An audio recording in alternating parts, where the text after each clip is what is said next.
Welcome to the 67th episode of Retrotopia. My name is Brian, and today we are headed into the jungle. So grab your bananas and forgive that entendre and join us as we discuss Donkey Kong Country.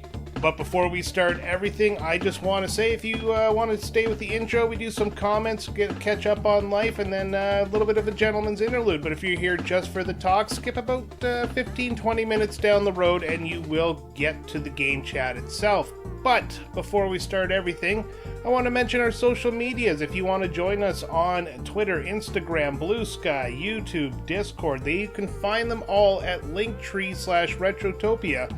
That's linktr.ee/Retrotopia. Also, you can join our Patreon, and it is free to join. And at the free tier, you get 2 more shows. Quick Play, where a single host will review a game, sometimes a game picked by somebody in the hero tier. We also have Retro Bites, a once-a-month show where we just get together and chat about some topics that we come up with.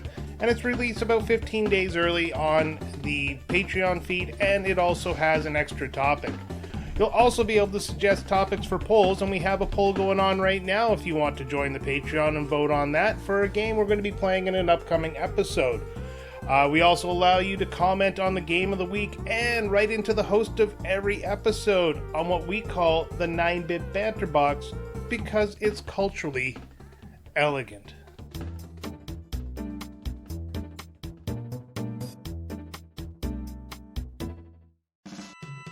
Our first comment comes from Raging Demon, who asks, Sam and Alan, you legends, what's it like carrying Brian? A little hurtful.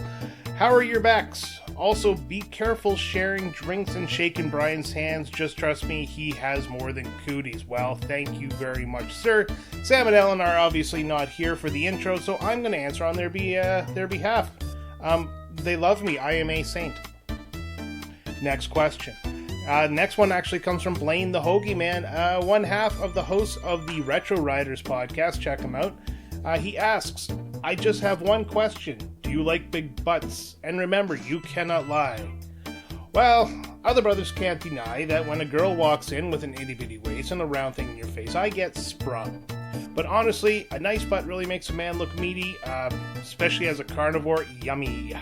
But I'm just going to say this, I'm not gay, but I also go to the gallery to admire the art, not fuck the painting. So, if you got a good-looking ass, I'm going to admire it.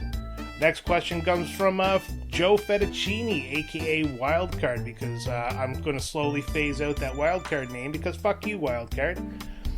He asks, if there was a game starring you, what type of game would that be? Platformer? RPG? Brian's pole waxing simulator? Inquiring minds want to know. Well, Joe Fettuccini, Brian's Pole Waxing Simulator will be out in 2029, and the Game of the Year edition out in Q1 2030, just to let you know. If I start in a game, it would be one of the most boring games ever. It'd be called Sitting Motionless Watching TV Simulator 2025. There's no button inputs, no feedback from the game. The interface is a hot mess. You have useless information all around, and the save data corrupts automatically. That's pretty much my life these days, is come home, veg on the couch. Yay.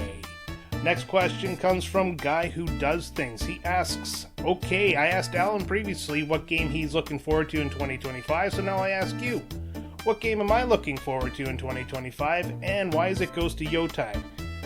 Well, Ghost of Yotai is definitely a day one purchase for me. I'm gonna call that maybe my most anticipated game of the year, considering that the next game I want to buy comes out in less than a month.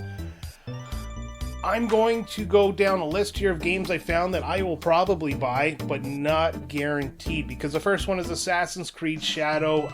If it has a good launch, I will buy it very shortly after it releases, but if it's a hot mess, like it just feels like it's going to be, then, well, it's going to sit down on the pile of waiting games like Mirage is right now. There's a game coming out called Judas, no actual release date I believe, but it has piqued my interest. That was made by the guys who made BioShock. The game I will be buying next probably is Civilization 7. I'm probably going to even pre-order that game. I'm not a big fan of pre-ordering, but when it's about a week or two out, I don't mind pre-ordering, because at that point the game is pretty much guaranteed not to be delayed.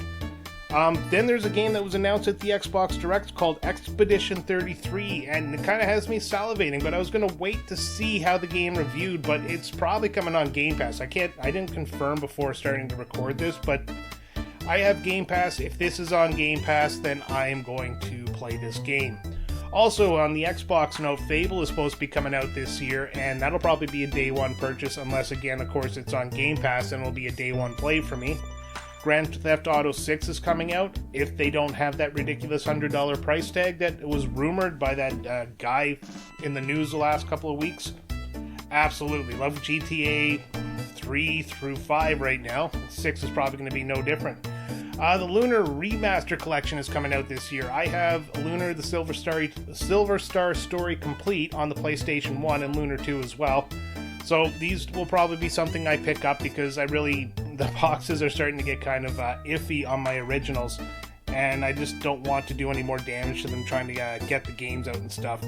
Also, there is a game in a series I love called Professor Layton and the New World of Steam. I'm going to get that. That's a guaranteed for me to buy. I love the Professor Layton puzzle games. So that's it. Those are my most anticipated games this year. Ghost of Yotai is probably top in the list. You're correct on that, guy who does things. But it's going to be good eating in 2025. So Mr. Hooley, our next commenter and one of our newest Patreon members, he says, "Hello, good sir. If you could only have one console to play for the rest of your days, what would you choose and why?" Hands down, the Super Nintendo, Hooley. It has the best RPGs, in my opinion, which are my favorite genre. I actually like the fighting games on the Super Nintendo. Mortal Kombat 2, Street Fighter 2, Street Fighter 2 Turbo, Killer Instinct. All those types of games I actually found enjoyable, unlike fighters after that era. I fell off the fighter genre. And the platform action games, sports games, there's so much to play on the Super Nintendo that I could probably play that for the rest of my life. As long as I had the entire collection of games. I just go through alphabetically. Thanks for writing in. And our final question comes from our favorite Fallen Snow Kiku. She says, howdy there, Brian. Do you have any turn off your brain and just relax type games or shows or any other sort of media that you like to kick back and unwind with? Yes. One of my favorite things about media is to use it to shut my brain off from the real world. It's kind of why I don't like war movies and stuff like that. It's too close to reality that I just don't want it. But if you take a movie like Civil War, where it's, still based in this fantastical idea of, the America going into a full civil war between the states, and yeah, it's still entertaining. As for games, my shut my brain off games are usually town builders like SimCity, or there's a game called Banished where you're just basically managing a small village. Not really hard. You can just sit there and let it play itself for a little bit as they build stuff up, and then, you just kind of expand your town. It's a fun little game.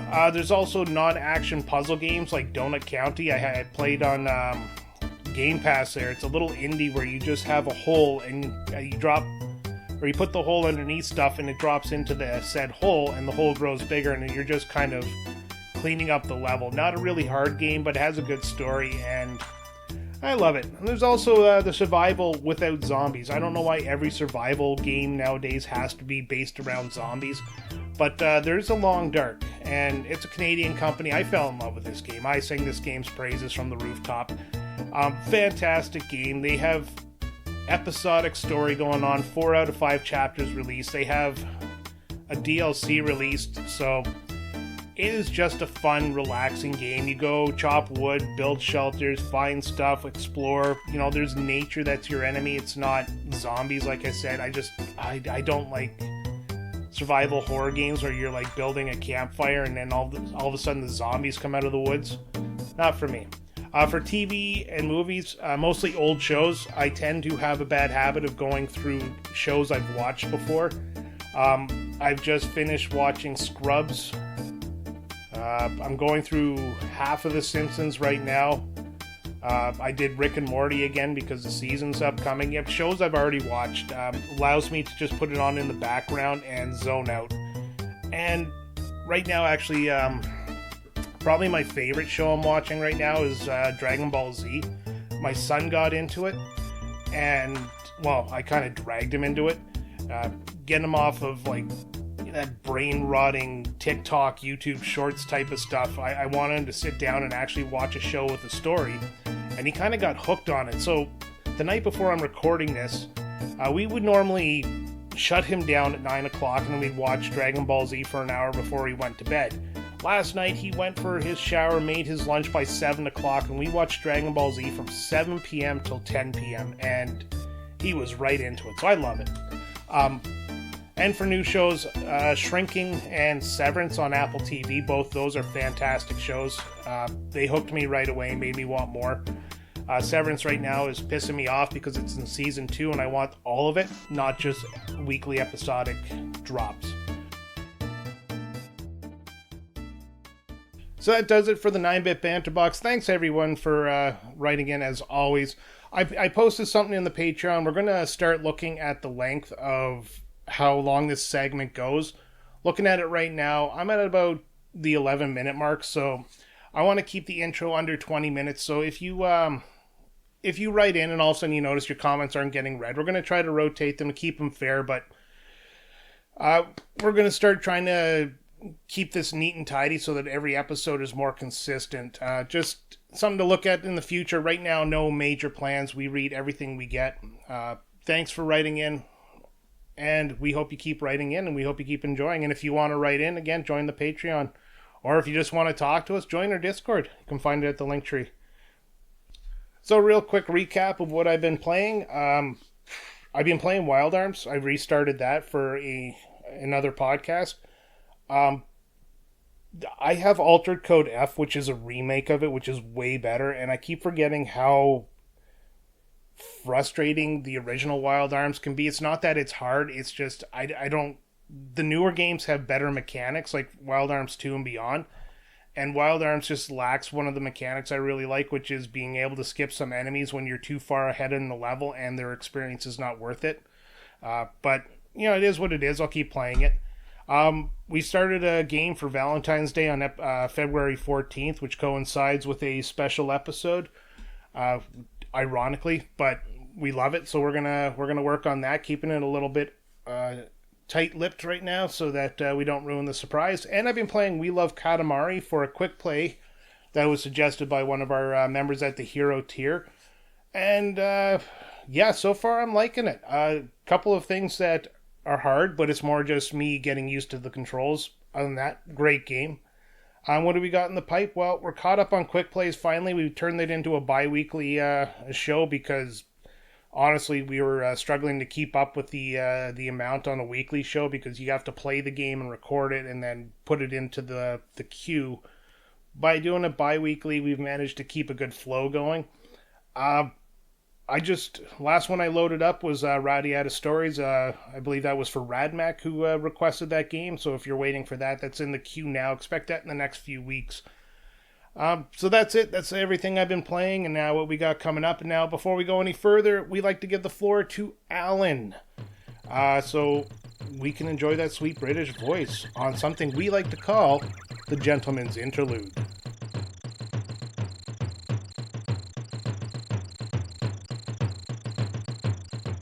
In the vast and untamed wilderness of the fictional Donkey Kong Island, a unique adventure unfolds. The year is 1994, and the remarkable creatures of this lush world, developed by Rare Limited for the Super Nintendo Entertainment System, are about to captivate audiences worldwide. The game Donkey Kong Country was released on November 21st, 1994 in North America, marking the beginning of a new era in platform gaming. At the heart of this thriving ecosystem is Donkey Kong, a mighty yet good-natured gorilla, and his trusty companion, Diddy Kong, a smaller, more agile primate. The two are on a quest to reclaim their precious hoard of bananas, stolen by the ruthless King K. Rool and his gang of gremlins. This theft sends our heroes into the heart of the island, navigating through dense jungles, perilous caves, and treacherous swamps in pursuit of their stolen bounty. The developers, Rare Limited, led by a visionary team including Tim and Chris Stamper, crafted an experience unlike any before it. Utilizing groundbreaking pre-rendered 3D graphics, Donkey Kong Country showcased a level of visual fidelity that was unprecedented for its time. The characters and environments, painstakingly created through advanced graphic techniques, leapt from the screen with stunning detail, while still maintaining the charm of classic 2D gameplay. As our intrepid heroes travel, they encounter various creatures, some friendly and some not. There are enemies such as the deceptively adorable zingers and the more menacing armies of Kremlings, all adding to the rich tapestry of life on Donkey Kong Island. Along the way, they traverse vibrant landscapes filled with hidden secrets, swinging vines, and precarious platforms, each offering both danger and reward. The duo also encounters a variety of allies, such as the courageous Rambi the Rhino, who can charge through obstacles with unstoppable force, and the clever On Guard the Swordfish, who helps them navigate the aquatic realms. Donkey Kong Country was a resounding success, not just for its visuals, but also its gameplay, which blended tight controls with challenging level design. Its release marked a milestone for both Rare and Nintendo, and it became a hallmark of the SNES's capabilities, shaping the legacy of platformers for years to come.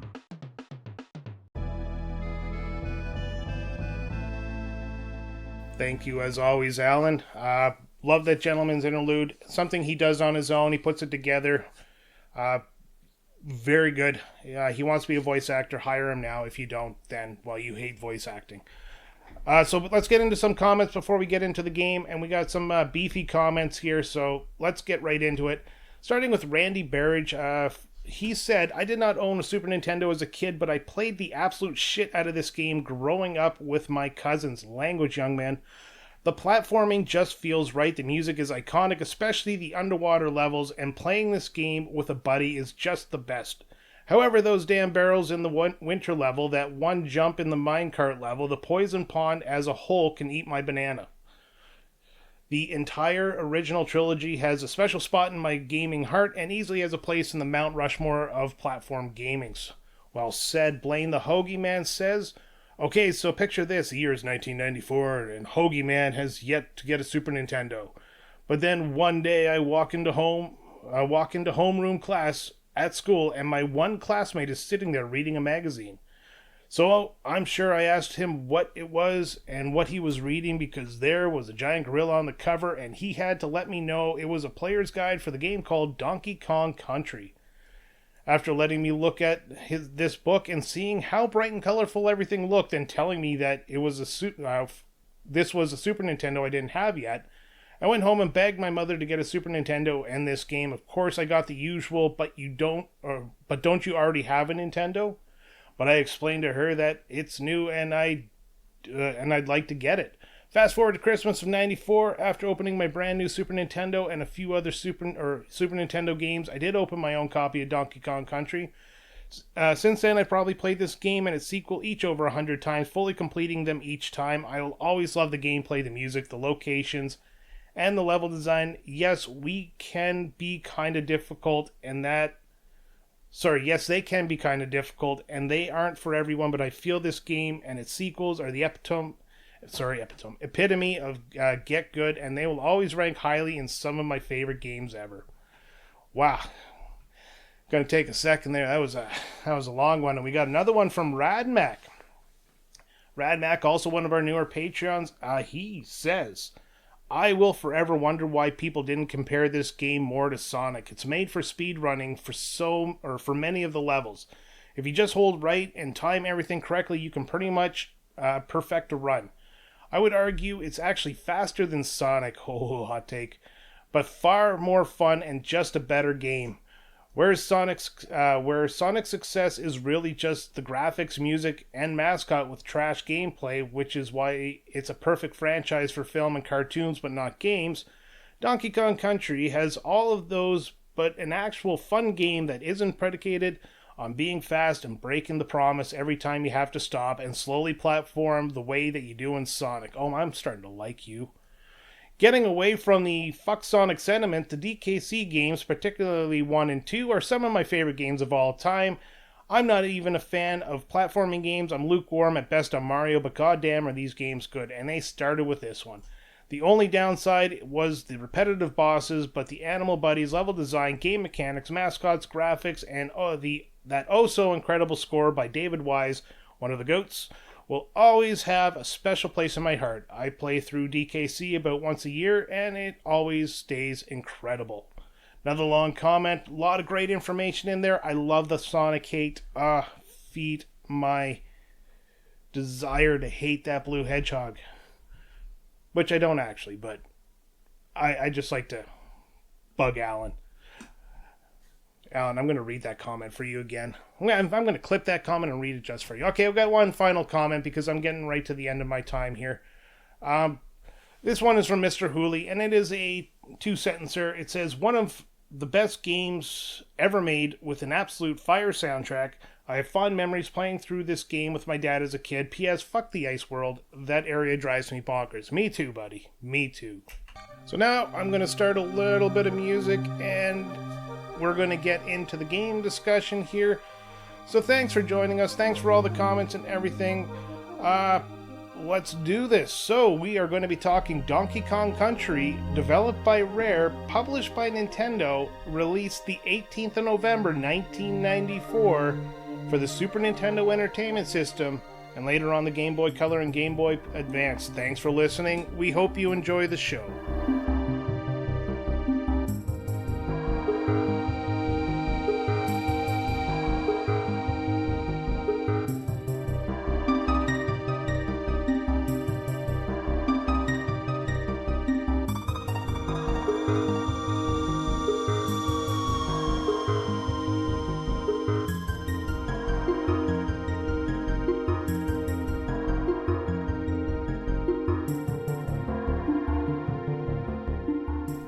Hey, welcome back after that beautiful intro by yours truly. I am back for an episode because I took a day off from school because, well, frankly, I just didn't need to go. And I asked the boys if I could join back in on their podcast, and they graciously let me back as one of their tertiary hosts of the show.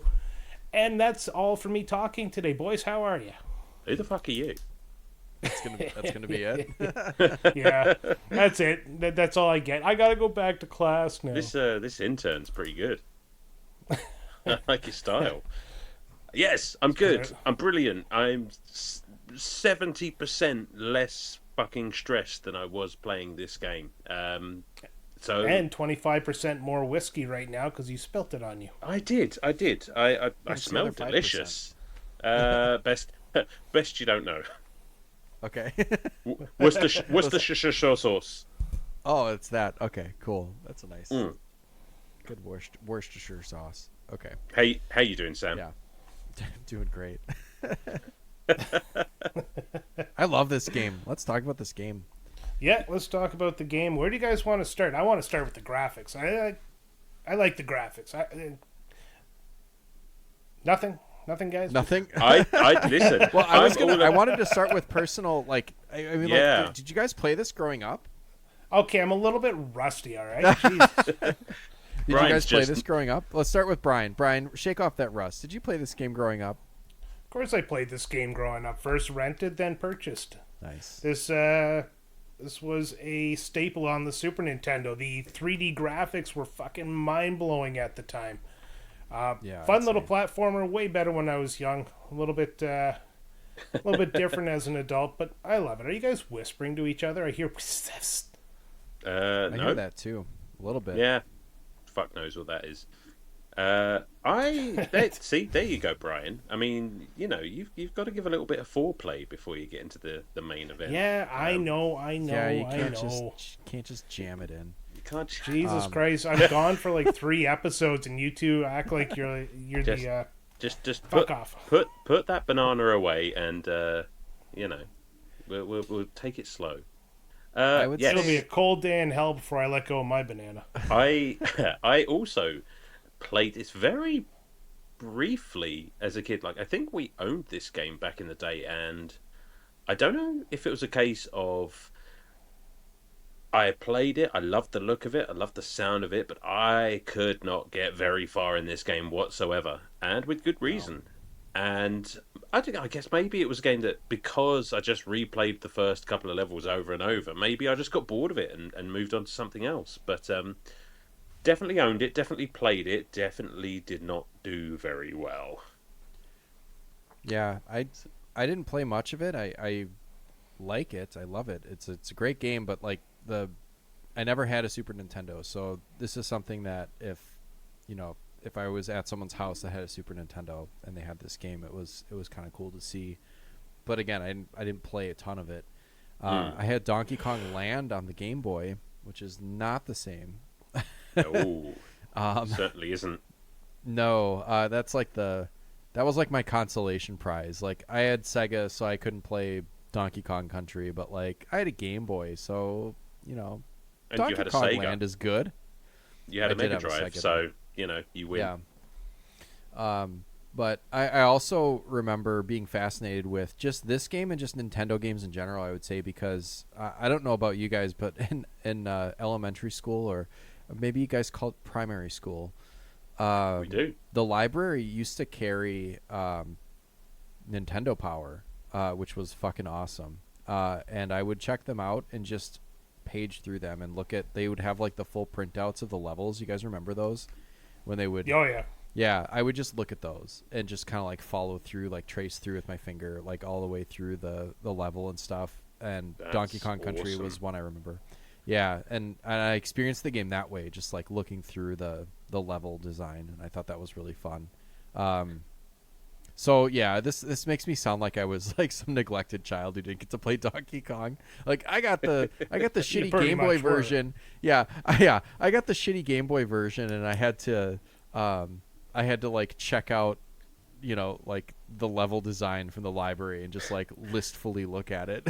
Sam's like, I want to play Donkey Kong Country. We have Donkey Kong Country at home. Donkey Kong Country at home. Yeah, is Donkey Kong Land. Yeah, Donkey Kong at home is fucking Kid Chameleon.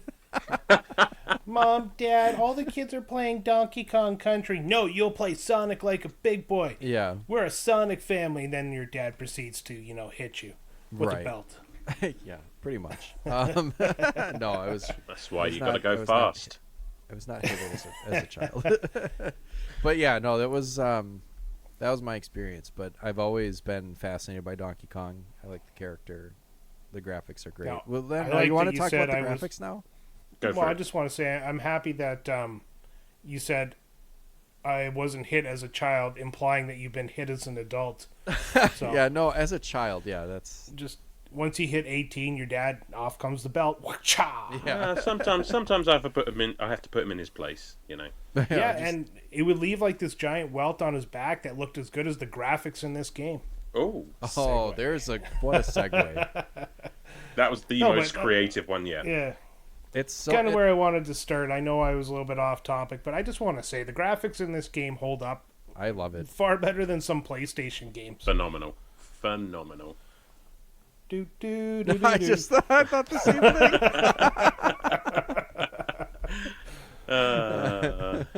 Fuck you guys. Yeah, I thought the graphics held up, and I really like,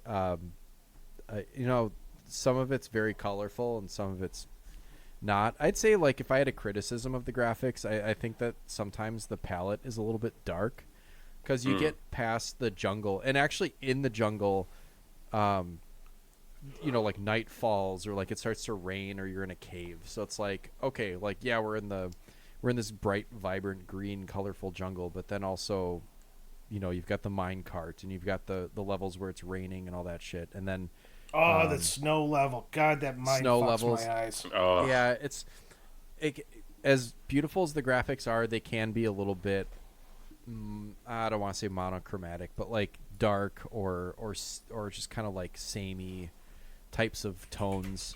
I guess that is monochromatic, but like, yeah. yeah. I mean, I'll agree. I don't mean to be a downer, but No, sure. I mean, for a game that released on the Super Nintendo, I mean, there's no denying like the graphical style is absolutely stunning. But Yeah. but to be fair, it is a Nintendo game, and I've always found their color palette to be somewhat muted compared to, like a Mega Drive. to our beloved Sega Genesis. Our beloved Sega Genesis. There is perhaps times during this game where it is a little bit busy, sort of graphically, because there is a fucking lot going on in this game, and sometimes it can be a little bit difficult to see what's going on, but it's very, very rare. What an achievement, though! What an achievement on the system that it's on. It looks like nothing else that came out at the time. And like kind of the midpoint. This is 1994, right? So this is kind of the midpoint of the Super Nintendo's lifespan, where you get Nintendo 64 coming out a few years later. But like this was very good, like 3D and a 2D space looking stuff. That wasn't. It didn't play shitty. I have some gripes with controls and platforming a little bit, but once you get the hang of kind of how it works, because it definitely doesn't play like a Mario game. No, there's some. It's got its own feel for sure. Yeah. Yeah, there's some moments where it's like, oh, I didn't think I was going to make that jump, and then there's other moments like, why are you sliding off the side of that perfectly flat surface, you dumbass? Yeah, don't get me started on those. There's some later levels where like the platforms get kind of narrow, and it's like it looks like you're on it, but he just skips off the corner of it and falls flat. It's just like straight down. Yeah. No, honestly, I don't find the palette to be very displeasing. I'm kind of poking myself through some levels here. There's levels designed to be like a mind fuck to your eyes, like that stop go level. God, yeah, yeah. And the one where the can't... lights go out and there's like a cadence where the lights go on and off. Mm-hmm. Yeah, loopy lights. I actually like that's the one where you hit the barrel. There's one where you hit the barrel, and there's one where they go off and on their own, and it like blackout basement. It is it's absolutely pitch black. Yeah, I was stuck. So full disclosure, obviously, I managed to get through this game like a matter of just hours ago, and that fucking basement just took so long. I don't know what it was, but it was just like I could not get the hang of that timing. And this game does like a really good job at fucking with you. No, it does. Yeah. Just when you think you've gotten the hang of playing the game, it just throws a complete curveball, and it's just like you have to relearn how to play it almost. I would call it just like kind of gotcha. Like I was thinking about how like you get through like a particularly tough platforming section, and then you get to a point where you think you're safe, and then one of those like the most benign of enemies just like comes through and you're not expecting it, like the fucking like woodchuck like the first enemy you see in the game just like rolls up and hits you as soon as you as soon as you land on the edge of a platform. Just oh, what really got me was when Diddy Kong is too weak to fucking take out some of the heavier enemies here, but he bounces off of them. Oh god! And more than once, I'd bounce off the enemy and go right down the hole that was beside him. Yep. Yeah. There's a specific spot I'm thinking of where like if you don't have Donkey, you're in trouble. And there's like a barrel that they give you so that you have the extra hit. when you're platforming. This is like a later level in the game, but it's like there's sometimes no way to like tag him out and get Donkey in, and so I don't know. It's like if you're not able to switch, you're kind of in trouble until you get to a spot where you can safely do it. Yeah. I'd agree with that. What about the swimming levels? That's usually a big gripe for everybody is the Love swimming 'em. levels. Those are my favorite. Did you love them? I loved them. Oh. Even that nasty green one, where there's one where like the octopuses are chasing you. Oh, I yeah. love it. Oh, I love yeah. every single one of those swimming levels. I absolutely fuck with. I love them. I do say Donkey Kong and his little buddy Diddler there, they work pretty well in the water. And when you get the dolphin, it's just a little bit better. But I found the dolphin actually was harder to use than just swimming. Oh, Really? no, That's a Well, swordfish. I know. on guard. A On guard, the swordfish, whatever. swordfish. Yeah. Yeah, I love the swordfish. Oh man. Swordfish? It is. Yeah. What a- I'll agree What that a dolphin-looking swordfish. like I don't love the underwater levels, but I love them a fuck of a lot more than most underwater levels. Like I think they don't have the same amount of bullshit as some of the other ones. You know, there is no worrying about the air. There is no Sonic. like yeah. There's no real slowdown in water either as well. You know, it's just it's very responsive. They swim very well. My only problem is that those levels tend to be the biggest arseholes where it comes to those, what you call them, gotcha mechanics, because I found I really had to crawl through those levels because just when you thought you were safe, a fucking piranha would come along or an octopus would swoop Yeah. in from the side of the screen, and there's literally no time to react to it. And I just, as much as I enjoyed them, I found them to be the cheapest levels in the game. Yeah, 90% of this game, though, is just repetition and pattern memorization. Like, any level I had difficulty with, I play it enough times, I'd be like, oh, okay, I know I need to jump over the bee at this time, or I need to move to the other side of this moving platform at this time so I don't get something to land on me. And it just became repetition. So it's, Yeah. Although I don't know, that's probably one downfall of the game, but also a positive point. Yeah, you know what I love is in games like this when you're trying to like memorize the patterns or whatever, like you said, you jump over the bee here and then like as soon as you land on the platform but beyond it there's like another one that comes and kills you. It's like, oh shit. Yeah. Now It's I just- gotta remember that one. It's so ridiculous. Like this is not.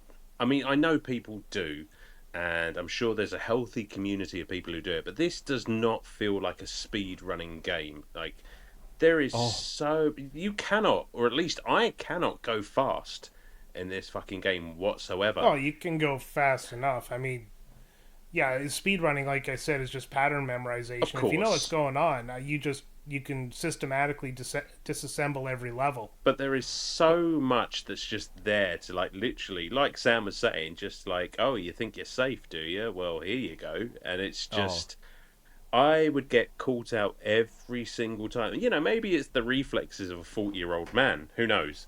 But Jesus, like the amount of times I would get crawl to the next point only to get just killed out of nowhere and then have to go back and do it all over again and then get killed literally on the next thing. It's just like if you could hear some of the words that were coming out of my mouth earlier on while I was playing it, Yeah. absolutely Oh, ridiculous. bother. Oh, there's- absolutely bullocks. Oh, This is Reginald, definitely, I disagree. Yeah. This is definitely a spewing profanities type game when when you're trying to like learn you get to the next level and Especially when you are at the edge of like a cliff and you go to do a run jump and he rolls into yes. the cliff and then you Yes. can't react fast enough because it catches you off guard because you can roll and jump. Yeah. And that's how you get some of the items. But how many times did you guys? I did it a lot. How many times did you guys roll right into a pit? Oh, God. a bunch. the a fact bunch. that the fact that I mean everyone knows on a platformer, you know, the best bet is to like hold the run button all the time. You know, just for the sheer momentum, because there are tons of jumps in this game that you will never make if you're not moving at a fairly significant clip. But in order to get into that running motion, like you do that weird sort of cartwheel roll thing beforehand, and if you're on a very narrow ledge to begin with, like so many times I would literally just plummet to my death. But it's just like I just want a bit of momentum. Why are you punishing me for that? Yeah, I actually had the opposite problem. I held down the run button pretty much for the entire level. That I very rarely rolled to kill enemies. I would always jump on them while holding down the run button the whole time. I think that was actually one of the reasons it took me so long to get through Gorilla Glacier. One thing that I tweet. would do, Yeah.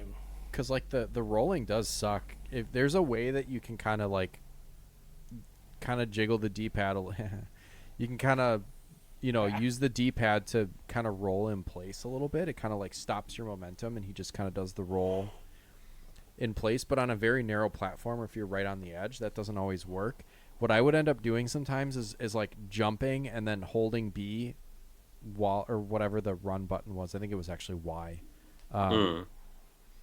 So I would jump, and then I would hold the run button or the roll button or whatever while I was in midair, so that by the time I come back down, I'm already holding it, and then that way it was a way to engage in place without already being in motion, I guess. So That then you makes just sense. start out running. Yeah, that was a nice strategy. There's a strategy for you guys if you haven't played this game or you want to give it another shot. I mean, I'm Give the it a same as try. Brian. Like, I was never using that to actually attack enemies because I never trusted the roll to just like not. Yeah, because sometimes you get enemies in groups of 3 and just be like, yeah, maybe I'll take out the first 2, but then I'm just there with my arse hanging out for the third one. Sorry, your roll ended. Yeah. Yeah, there's so many times like that with those orangutans that throw barrels. Like you would just you'd go to land on top of them, and you're playing as Diddy, who's fucking useless in this game, and you would think you land on top of him, but apparently he got the barrel up just in time, and you die. Do you know what? And- That is a controversial statement you just made there, because I play almost exclusively as Diddy. And I'm sitting there just thinking, I'm just like, who the fuck plays as Donkey Kong? That guy's useless. People who want to kill the bigger enemies. Well, Diddy Kong. Yeah, I'll usually hang I around think with Donkey Kong. I think Diddy Kong jumps higher and farther than Donkey Kong, but I mostly stuck with Donkey Kong. Actually, I didn't really give a shit who was in front until I ran into those big enemies, and then it was mostly Donkey Kong. Yeah, I guess. I mean, I did use him more in the later levels when you do have those big guys, but otherwise I was just using that speed and jump just to kind of avoid everything. Well, certainly the enemies that I couldn't just kill outright. And I just found Diddy to be, like, far more enjoyable to play as. I don't know. I think people like Diddy Kong, but I don't know. I just think he's a twerp. Oh, come on. Here, I was just about to say, I think Diddy is one of my favorite characters in video games. You're a twerp. Just period. Well, they let him anchor the second game, so I love Diddy. obviously he was loved enough. Diddy Kong, that is. I was going to say, somebody clip that out and no, don't save clip that for later. I love Diddy Kong. Is my favorite Kong. Yeah,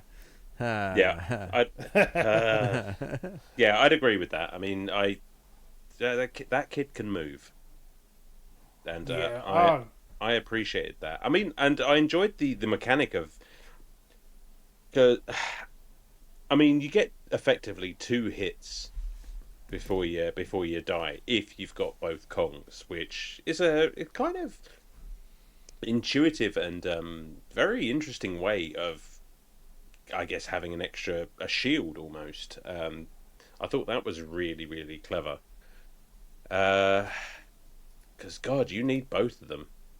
Man, could you imagine what Sonic 2 would be like if you could switch between Sonic and Tails, like a team up like that?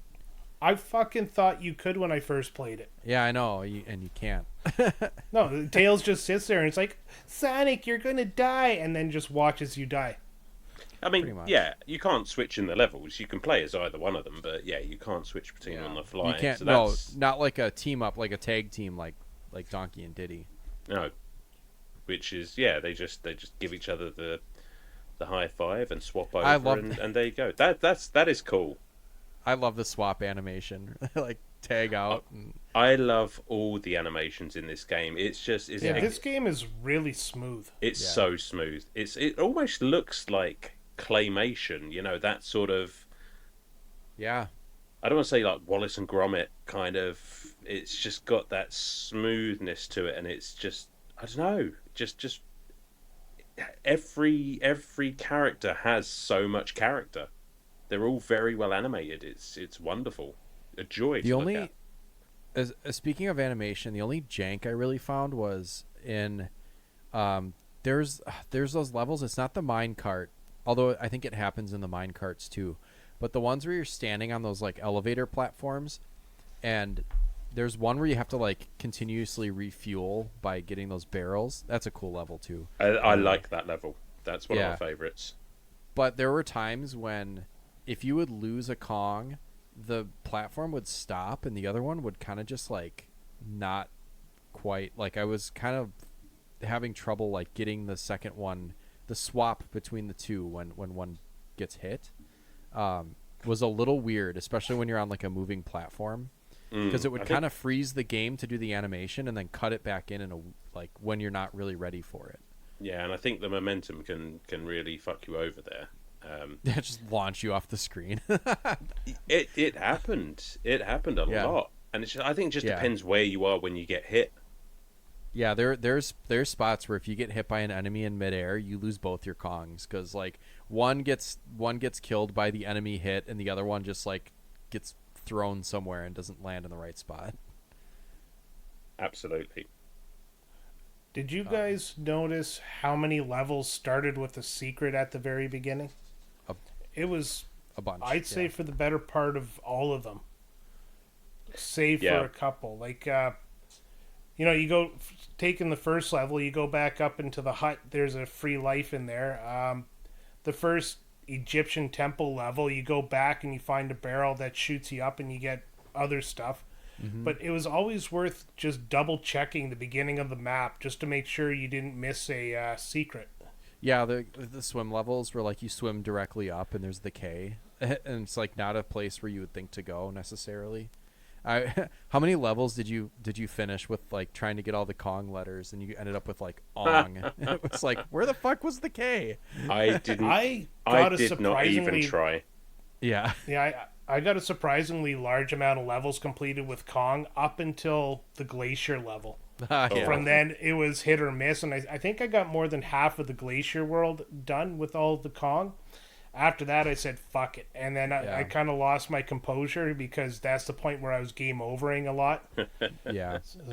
I promise you, here and now, I promise you, if I ever play this game again, and I might, I will never, ever, ever get all of the Kongs in this game. I'm just not going to do it. The bullshit is like, oh, there's the N, and it's like between two platforms in a spot where if you jump for it, you fall. And so I don't know if the intention is to like let an enemy kind of fall into the hole and then jump down on the enemy and jump out, but like there's not always an enemy there. So there's somewhere I was just like, well, you got to do the roll jump sometimes. You roll into the gap and you jump out of it. That's a thing. What? Yes, you can roll into a gap, and then as you're in midair, if you haven't used your jump, you can jump out of that roll, and then it'll save you from falling into the gap sometimes. What? Oh, shit. Come on. I don't know. There's no way. I'd have to give it a try, but I would assume that the timing on that is very precise. Oh yeah, I mean, especially if it's in the later levels, some of the jumps are pretty, hit or miss. And some of those letters and items that are in those gaps are like in a pretty wide gap. It's not always just like a narrow one. I don't know. I know that there's some. There's always a way. Probably. Yeah, I guess. Whatever. The problem is, it's just half the time I was in these levels with literally one life left, and it's just like, I am not taking that chance. I need to get to the next save point like my life, and it does depend on it. Let's move into the save points. That is one of my biggest gripes with this game is getting to the save point. You can't just back out of the level. You have to use funky flights to go back to the last world where there is an active save point. Otherwise, you're at the mercy of the friggin' game, and it can be 6 levels worth of gameplay before you find the next save point. Well, and that's true of Funky too. Like whether you're going for candy for the save point or funky for the flights, like if you're there, there's certain worlds that you go into where it's like you're gonna have to play a few levels before you even get there. Yeah. To either one. Yeah, once you start, you can't get out, and you're at the Yeah. mercy of how many lives you have left. Yeah. Yeah. And even if it's like, I don't know, 1 level, 2 levels before you find funky or candy, it's just so brutal. I agree with you, Brian, 10,000%.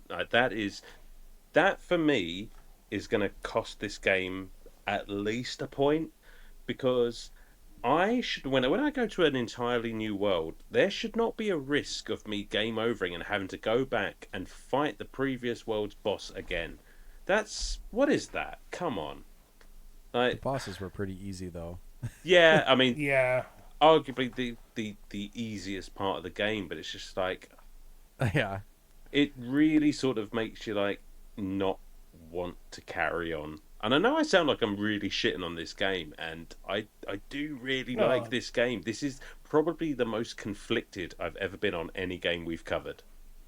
I like this game, but I agree with you. There's times I had to put it down just because I got so frustrated because of the bullshit. And then, you know that thing that happens when you've done a level so many times and you start to become complacent to it, and you just want to get through it, so you kind of rush your jumps, and then you start missing them, and you're like, fucking game, and you get angrier, so you rush even harder the next time. That kept happening to me. Yeah, I did lose patience fairly often.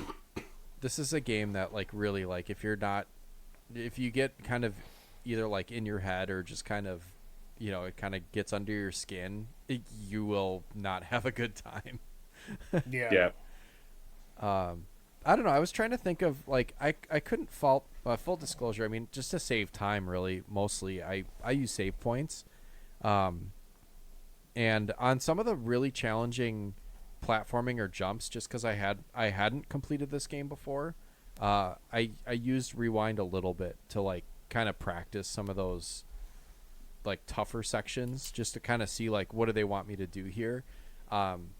So I will say, like, I didn't beat this game naturally.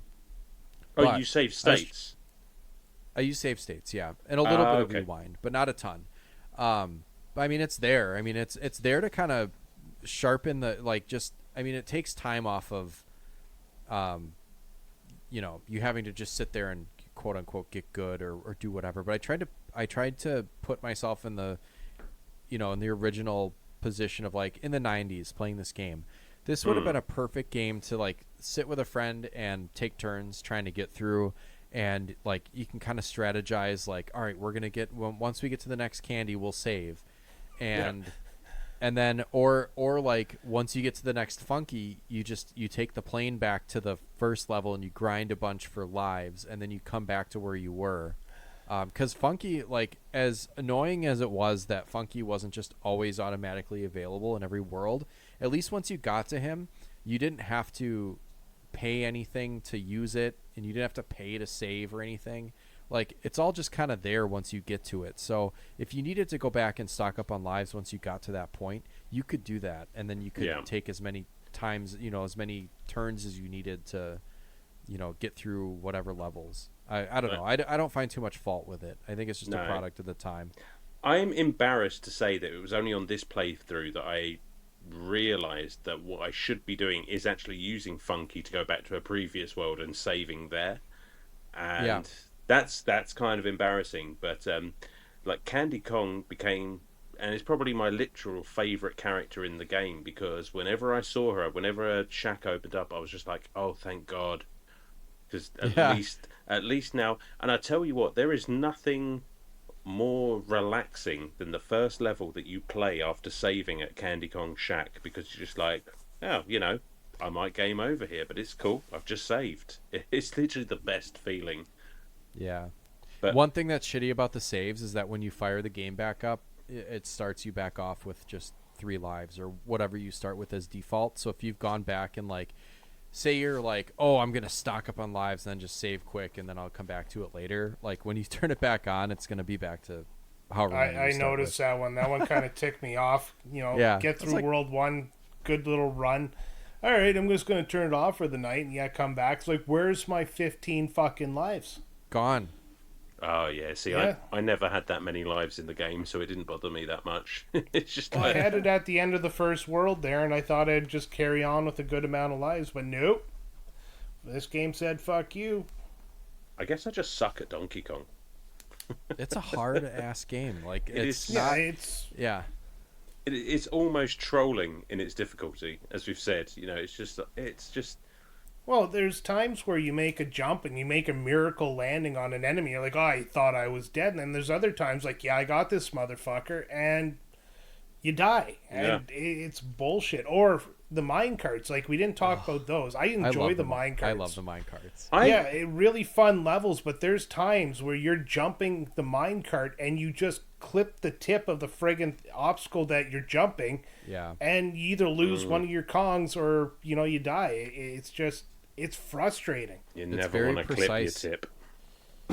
that's another one where like the pieces of the track will end, and that's where the platforming comes in. We have to jump between them, and you'll like go down part of the track, and then have to jump at the very, very, very, very last second to get whatever, if it's a Kong letter or if it's like a bundle of bananas or a free life or whatever. And it's very precise. And it's really hard with like a game that's fully rendered 3D to time your jumps, because you're not like, it's almost like in Mario you can kind of pixel count. Yeah. Whereas this one you really can't, because it's so I know. smooth.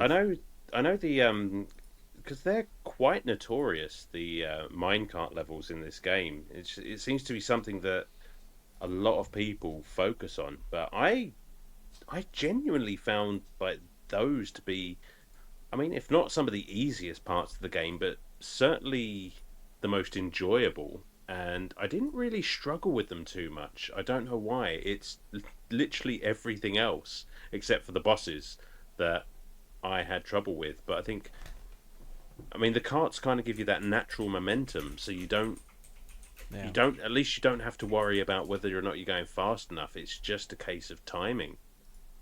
I do like the carts. I wish there were more, but I think they expanded like in 2 and 3. I think there's more cart levels. I thought there were going to be more cart levels in this, and I was surprised to find that there were only like 2 true cart levels. And then the rest of those types of levels were kind of like those like moving platform, like elevator kind of levels. Yeah.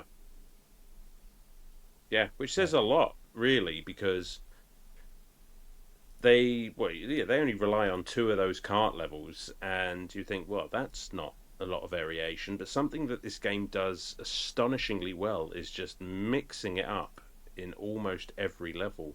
I don't like every mechanic that they use. Anything to do with light, I just found to be a ball ache. But I appreciate the fact that there is literally so much mixed in this game, so many different gameplay styles that you need to adapt to. It's never boring. They're always, No, it's not. no, Yeah. they're always throwing something new at you, and that I think is a credit to just their creativity. Yeah, I'd say. The level design is pretty good in this one. I do like the escalating difficulty, but there is a point where some levels just feel like they're designed to be way too hard just to hamper your progress. Yeah, well, that's, like I said, that trolling difficulty at times. Yeah, speaking, I was going to go back to trolling. Is this where we should talk about the final boss and the fucking trolling that they do with King K. Rool? I was not, like, this was, okay, this game is over 30 years old, and here I am, like, finally finishing it, in my late 30s. I'm like, what the fuck? Where they roll fake, spoiler if you haven't played it, they roll some fake credits, and then as soon as those finish, King K. Rool gets back up and starts attacking you again, and then he's harder actually. So, Yeah, absolutely. Now that I'm sitting here talking about it a day later, it's funny. But when it happened, I was like, "What the absolute fuck?" That's it. And that's the truth for the entire game. It's just like, Yeah, after the fact and talking about it now, I'm just like, yeah, this is fantastic. But at the time, it's just like, I enjoy Donkey Kong Country more when I'm not playing it than I do when I'm actually playing it. But that is, like you have to laugh, like because Yeah. like you said, that none of the boss fights have been particularly difficult, and I think if I have to say there's anything that's maybe a bit of a letdown, it's maybe it is the bosses. I mean, some of them are even repeated a couple of times, and Yeah. you know, Yeah, that like woodchuck looking thing. It's just like, oh, here he mm, is again, but faster. yeah, and it's like, okay, like maybe this was sort of an afterthought. But yeah, King K. Rool was a nice, like varied fight, and that moment that you mentioned is just like, Hmm. all right, Did you you read got the me, credits? yeah, I did. It was yeah, all like Yeah. it was all like crocodile with a Yeah, K, every word. like Yeah, every word themed. begins with a K, and it's going through the composer and the cast or whatever, and Yeah, my yeah, my dumb everyone's. ass is sitting here thinking like, oh, that's funny. They made everything with a K. That's fun. It's kind of Yeah, like when these you guys watch. have the same name as the enemies. I was like, oh, this is kind of like a Treehouse of Horror version of their end credits, and I appreciate it. And then it ended, and I got attacked again. I was like, what the fuck? yeah. I mean, I did die sort of almost immediately I after did, those yes. credits to a launched crown, and it's just like, oh, for fuck's sake. Oh, you know what it That's is? why you never put your controller down until you turn the system I off. I knew it was coming, and it still got me. Yeah, that's like reminds me of like never turn your back on an enemy. uh, Uh, it's monkey business, is what it is. It is. It is. do you guys want to talk about that fucking banger of a soundtrack by Oh. David Wise? Ooh. Yeah, it's incredible. Yeah, and if you don't know who David Wise is, some of the games he's done is Anticipation for it's a board game for the Nintendo Entertainment System. It has like this song, like this one song that just burrows into your brain.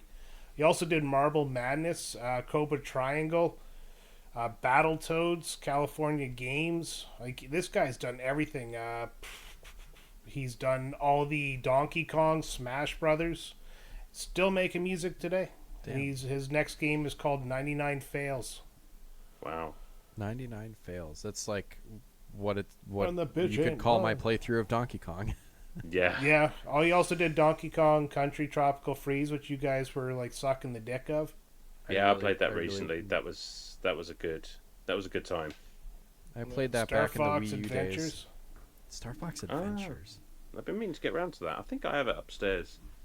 Yeah, so the guy is well storied, and he fucking nails this soundtrack. Oh Yeah, my god! I love the Like, sound. Tell me, not the best part of the game is just listening to the music. The hauntingly beautiful song for the underwater levels. that's Yeah. Jungle hands congos. down my favorite is the underwater level. Just gorgeous. It's so like, how did they even? It feels like the music that you'd get on the sort of CDs of like a PlayStation or something like that when they had that capability. It's just like it boggles the mind that they made something so rich and textured on a Super Yeah. The Nintendo. Super Nintendo was always really good at music, at MIDI music. Yeah, So I guess. it's not surprising. I mean, it is Nintendo as well, so they are working with their own hardware. It's like Astrobot works with the PlayStation controller so well because PlayStation's building the game. So same idea here is Nintendo's working with their own hardware. It's later in the system's life cycle, and they're competing with PlayStation at this point. True enough. True. It's just so. I mean, you say that, Nintendo was always good with music, but this I think is like a cut above even like that standard.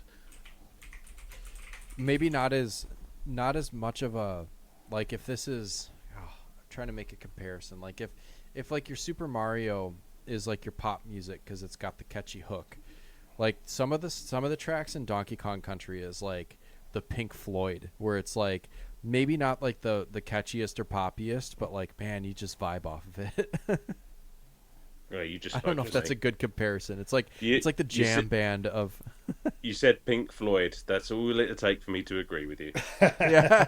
Well, it's like the jam band of video game music. Like you just it's good, but it doesn't necessarily have that like chorus verse chorus type structure. No. It's just like it's there and it's awesome and it just And it's fills the perfect. space. It's perfect for a game that you're going to have to repeat these levels over and over and over. It's like, can you imagine That's if true. the music sucked or was annoying? Yeah. It's just like Yeah, you would, it's not Yeah, not repetitious. no, No, it's enjoyable, but it doesn't like burrow into your brain like I was talking about that game Anticipation there. Nothing sucks worse than a song that doesn't leave you after you turn the system off. But I can think of the music in this game, but nothing like I'm not just sitting in a dark room and all of a sudden I hear congos. That's how good God. the soundtrack is. You know what game I thought of today that does exactly what you just described was Phantasy Star. The first one where like you're in that dungeon and it's like the same like 3D Battles of the World Runner. I did that with Retro Wars. And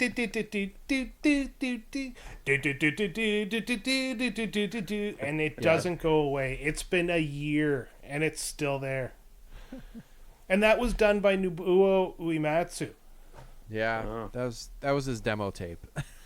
Yeah, that could have ended his career, but luckily nobody played that game. I don't know. All right, boys, it's been about 50 minutes, 40 some odd minutes, and I have a kid to feed because I'm solo parenting this week. Do you want to summarize our thoughts and wrap it up? can do. Yeah. Can do. Yeah, let's do it. Who wants to go first? I'll do my thing, I guess. All right, you go. Is this is not the first game by Rareware? Is this the game that put them on the map? Yeah, I think it's probably fair to say it's Yeah. RC Pro-Am? it's definitely one of them. You know, it's when you think of like early Rare, you do think of Donkey Kong Country, and for a very good reason. I mean, this game looks like nothing else at the time. It's gorgeous, and it's no coincidence that basically every game in the Donkey Kong Country series since then has looked pretty much the same. You know, they got it right first time. The music is fantastic, and that is something that's carried on through all of the games. It's not without its frustrations, and I think it's by design. It's not any fault of the programming or any fault of design. You know, it is designed to be a very difficult game.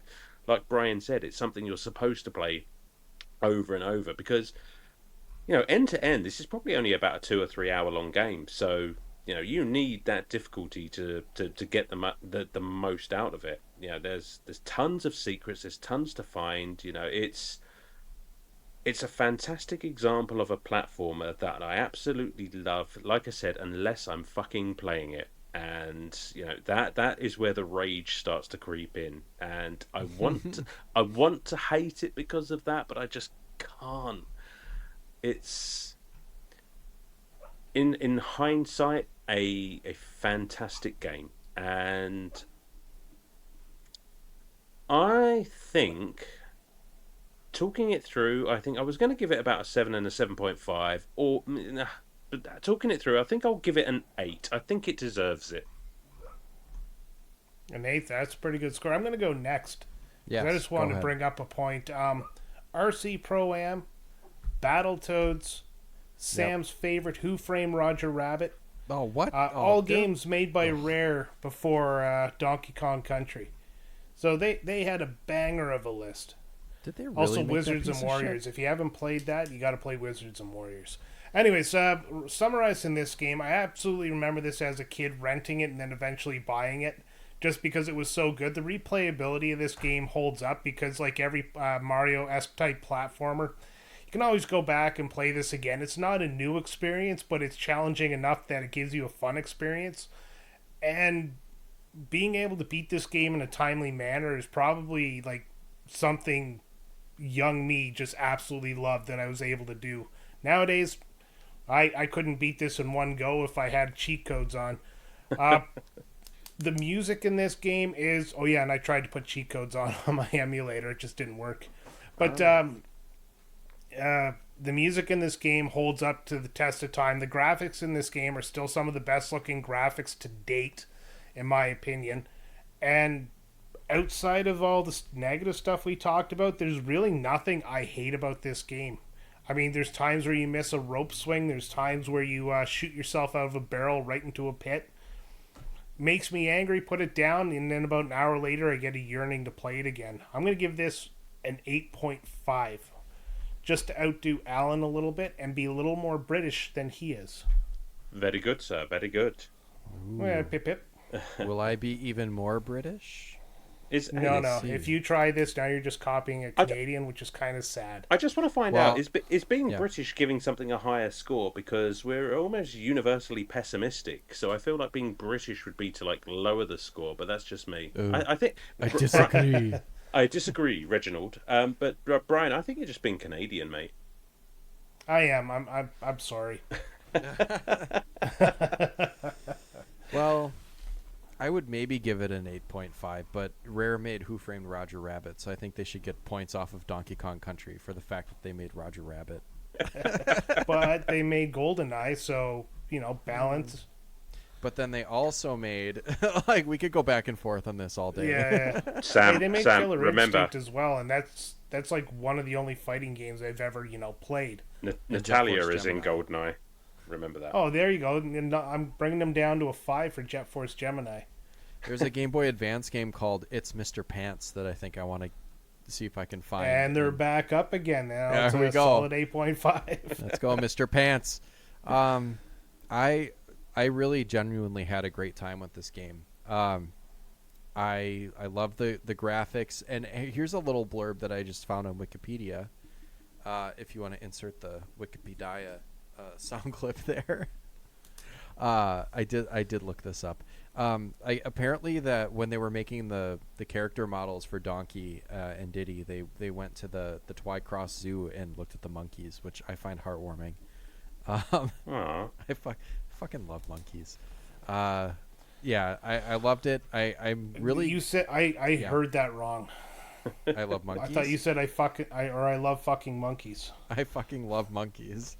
He It's not my does love fault. Diddy. You just switched the order that you heard what you wanted to hear. The internet has warped my brain. I'm really, really happy that we got around to playing this one, and that I finally got around to giving this game some real time, because I've always been intrigued by it.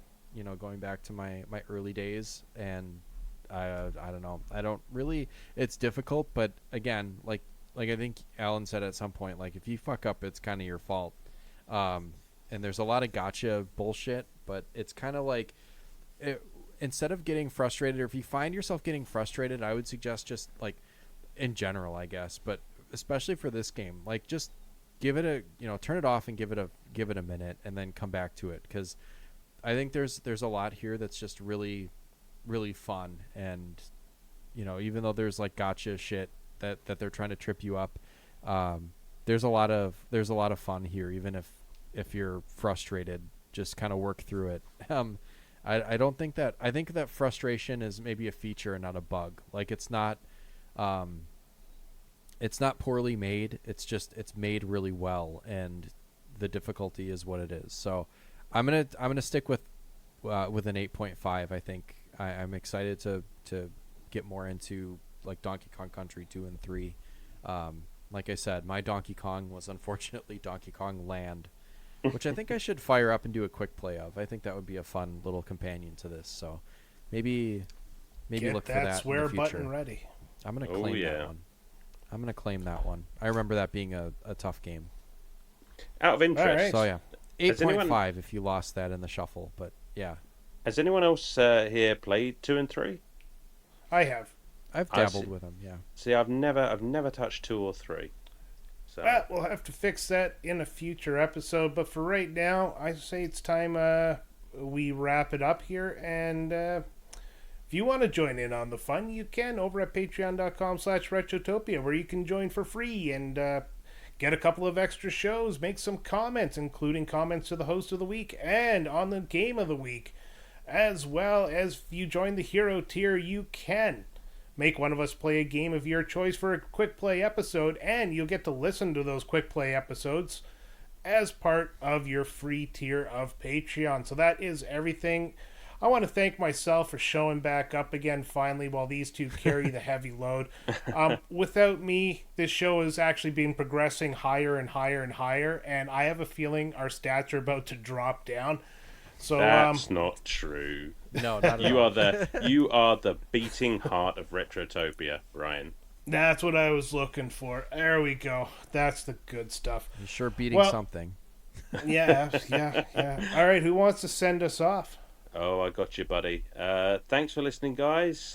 Make sure you vote in the poll if you're a Patreon, because we've got a poll up at the moment. And until next time, stay safe and please only play with your own bananas.